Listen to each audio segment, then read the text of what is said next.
So if I was to ask you what the connection was between a bottle of Tide detergent and sweat was, you probably think that's the easiest question that you're going to be asked in Edinburgh all week. But if I was to say that they're both examples of alternative or new forms of currency in a hyper-connected, data-driven global economy, you probably think I was a little bit bonkers. But trust me, I work in advertising. And I am going to tell you the answer, but obviously after this short break. So a more kind of challenging question is one that I was asked actually by one of our writers a couple of weeks ago, and I didn't know the answer. What's the world's best performing currency? It's actually Bitcoin. Now, for those of you who may not be familiar, Bitcoin is a cryptocurrency, a virtual currency, synthetic currency. It was founded in 2008 by this anonymous programmer using the pseudonym Satoshi Nakamoto. No one knows who or what he is. He's almost like the Banksy of the internet. And I'm probably not going to do it proper service here, but my interpretation of how it works is that Bitcoins are released through this process of mining. So there's a network of computers, a challenge to solve a very complex mathematical problem, and the person that manages to solve it first gets the Bitcoin. So the Bitcoins are released, they're put into a public ledger called the blockchain, and then they float, so they become a currency. And completely decentralized, that's the sort of scary thing about this, which is why it's so popular. So it's not run by the authorities or the state, it's actually managed by the network. And the reason that it's proved very successful is it's private, it's anonymous, it's fast, and it's cheap. And you do get to the point where there's some wild fluctuations with Bitcoin. So in one level, it went from something like $13 to 266, literally in the space of 4 months, then crashed and lost half of its value in 6 hours. And it's currently around that kind of $110 mark in value. But what it does show is that it's sort of gaining ground, it's gaining respectability. You get services like Reddit and WordPress are actually accepting Bitcoin as a payment currency now. And that's sort of showing you that people are actually placing trust in technology, and it sort of started to trump and disrupt and interrogate traditional institutions and how we think about currencies and money. And that's not surprising if you think about the basket case that is the EU. I think there was a Gallup survey out recently that said something like, in America, trust in banks is at an all-time low. It's something like 21%. And you can see here some photographs from London where Barclays sponsor the city bike scheme. And some activists have done some nice piece of guerrilla marketing here and doctored the slogans. Subprime peddling, Barclays takes you for a ride. These are the more polite ones I could share with you today. But you get the gist. So people have really started to sort of lose faith in institutions. And there's a PR company called Edelman that do this very kind of interesting survey every year, precisely around trust and what people are thinking. And this is a global survey, so these numbers are global. And what's interesting is that you can see that sort of hierarchy is kind of having a bit of a wobble, and it's all about heterarchical now. So people trust people like themselves more than they trust corporations and governments. And if you look at these figures for sort of the more developed markets like UK, Germany, and so on, they're actually much lower. And I find it sort of scary. People are actually trusting business people more than they're trusting governments and leaders. So what's starting to happen? If you think about money, if you sort of boil money down to an essence, it is literally just an expression of value, an agreed value. So what's happening now in the digital age is that we can sort of quantify value in lots of different ways and do it more easily. And sometimes the way that we quantify those values, it makes it kind of much easier to create new forms and valid forms of currency. In that context, you can see that networks like Bitcoin suddenly start to make a bit more sense. So if you think we're starting to sort of question and disrupt and interrogate what money means, what our relationship with it is, what defines money, then the ultimate kind of extension of that is there a reason for the government to be in charge of money anymore? And so obviously I'm looking at this through a marketing prism.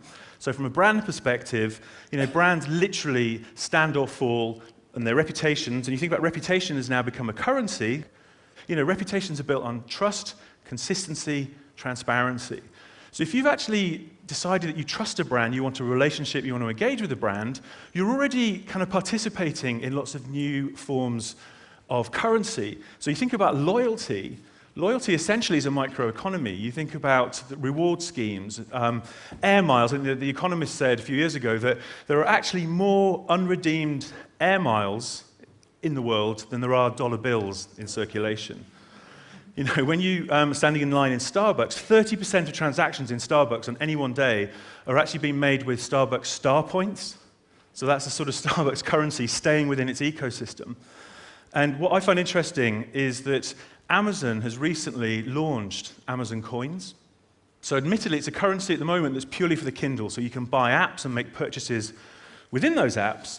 But you think about Amazon, you look at the trust barometer that I showed you, where people are starting to trust businesses, especially businesses that they believe in and trust, more than governments. So suddenly you start thinking, well, Amazon potentially could push this. It could become a natural extension that, as well as buying stuff, take it out of the Kindle, you could buy books, music, real-life products, appliances and goods and so on. And suddenly you're getting Amazon as a brand is going head-to-head with the Federal Reserve in terms of how you want to spend your money, what money is, what constitutes money. And I'll get you back to Tide, the detergent now, as I promised. This is a fantastic article I came across in New York Magazine where it was saying that drug users across America are actually purchasing drugs with bottles of Tide detergent. So they're going into convenience stores, stealing Tide, and a $20 bottle of Tide is equal to $10 of crack cocaine or weed. And what they're saying, so some criminologists have looked at this, and they're saying, okay, Tide as a product sells at a premium. It's kind of 50% above the category average. It's infused with very complex cocktail of chemicals, so it smells very luxurious and very distinctive. And being a Procter & Gamble brand, it's been supported by a lot of mass media advertising. So what they're saying is that drug users are consumers too. So they have this kind of, in their neural pathways, when they spot Tide, there's a shortcut. Say, that is trust, I trust that, that's quality. So it becomes this unit of currency, which the New York Magazine described as a very oddly loyal crime wave, brand loyal crime wave. And criminals are actually calling Tide liquid gold. Now, what I thought was funny was a reaction from the P&G spokesperson that said, obviously tried to sort of dissociate themselves from drugs, but said that it reminds me of one thing, and that's the value of the brand has stayed consistent. Which backs up my point and shows he didn't even break a sweat when he said that. So that brings me back to the connection with sweat. In Mexico, Nike have run a campaign recently called literally Bid Your Sweat. So you think about, these Nike shoes have got sensors in them, or you use a Nike fuel band that basically tracks your movement, your energy, your calorie consumption. And what's happening here, this is where you've actually elected to join that Nike community. You've bought into it. They're not advertising loud messages at you, and that's where advertising has started to shift now, is into things like services, tools, and applications. So Nike is literally acting as a well-being partner, a health and fitness kind of partner and service provider. So what happens with this is they're saying, right, you have a data dashboard. We know how far you've run, how far you've moved, what your calorie intake, all that sort of stuff. What you can do is, the more you run, the more points you get. And we have an auction where you can buy Nike stuff, but only by proving that you've actually used the product to do stuff. And you can't come into this. This is purely for the community that are sweating using Nike products. You can't buy stuff with pesos. This is literally a closed environment, a closed auction space. In Africa, airtime has become literally a currency in its own right. People are used to, because mobile is king, they're very, very used to transferring money, making payments via mobile. And one of my favorite examples from a brand perspective going on is Vodafone, where in Egypt, lots of people make purchases in markets and very small independent stores. Loose change, small change is a real problem. And what tends to happen is you buy a bunch of stuff, you're due, say, like 10 cents, 20 cents in change. The shopkeepers tend to give you things like an onion or an aspirin or a piece of gum because they don't have the small change. So what Vodafone came in and saw this problem, this consumer pain point, and they created some small change, which they call FACA, which literally sits and is given by the shopkeepers to people, and it's credit that goes straight onto their mobile phone. So this currency becomes credit, which again is really, really interesting. And we did a survey that backs up the fact that 45% of people in this very crucial demographic in the US was saying that they're comfortable using an independent or branded currency. So that's getting really interesting here, really interesting dynamic going on. And you think that corporations should start taking their assets and thinking them in a different way and sort of trading them. And it's, you think, is it much of a leap? It seems like far-fetched, but when you think about it, in America in 1860, there were 1,600 corporations issuing banknotes. There were 8,000 kinds of notes in America.